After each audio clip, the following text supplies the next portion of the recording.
Hello everyone, Clarkey here. Welcome back to another tipping video. There's no NRL this week, so I'll be looking at both State of Origin games. This video is proudly brought to you by PlayUp, guys. If you are thinking of having a punt on the State of Origin this weekend, make sure it is through PlayUp. But with that being said, please gamble responsibly.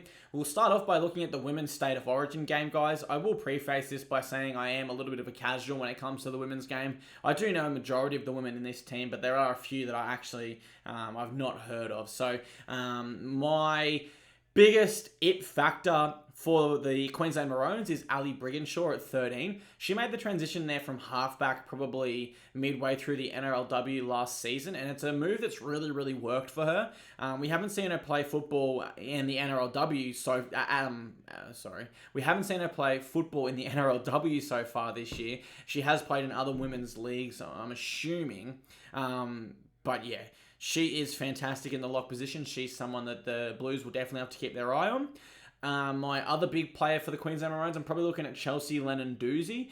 She's a big prop who scored, a lot of tries there in the NRLW. She's a fantastic player, and she does often crash over the line. She's another one I'm watching. And the other one I'm keeping a close eye on is the 5'8", Taryn Aiken. She's a really dangerous ball-running half, and I think that's what makes her really dangerous. So I'll be keeping my eye on them. For the Blues, my go-to players are probably Isabel Kelly and Jessica Surgis there in the centres.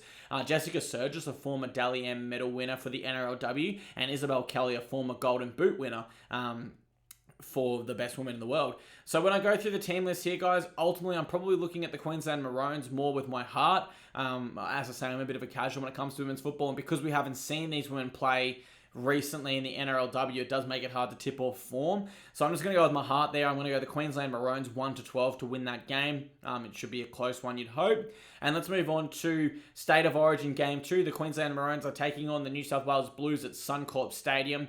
I can see here the Maroons are heavy outsiders, and that is absolutely deserved. Now, they have made some key changes. Andrew McCulloch comes in. Cohen Hess is your 18th man, I believe. We have Josh Papali coming back into the side. Francis Molo comes into the side. Reece Walsh comes into the side. And Ronaldo Mulatalo is your 19th man. The Maroons outs. They lose AJ Brimson, Harry Grant, Jaden Sewer, Xavier Coates, and Joe Hengawi, for the New South Wales Blues, they bring in Angus Crichton onto the bench. Campbell Graham and Dale Finucane are into the extended squad, and Jake Travojevic is out injured. I think that the Blues bench is a key area that the Maroons needed to match last round. It's something I spoke about in my review.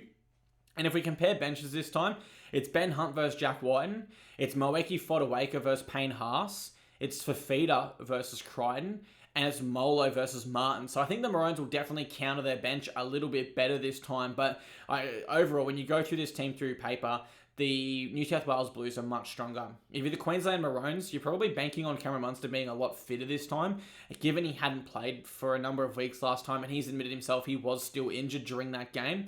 And we've seen that Cameron Munster is the sort of man that can literally influence an Origin game to win it for the Maroons. We saw how important he was when he was injured in Game 2 last year, and the Maroons went on to get absolutely smashed in that one. With that being said, guys, the Blues did smash the Maroons in Game 2 last year, and then lost Game 3 at Suncorp. Something similar has occurred here, where the Blues have smashed them the previous game, and now we're back at Suncorp. So with all that being said, guys, my key weapon for the Queensland Maroons this time is their bench. Everyone on that bench and how they use them. You'll remember in my review video, I actually said maybe even moving Josh Papali to the bench wouldn't be the worst thing you could do.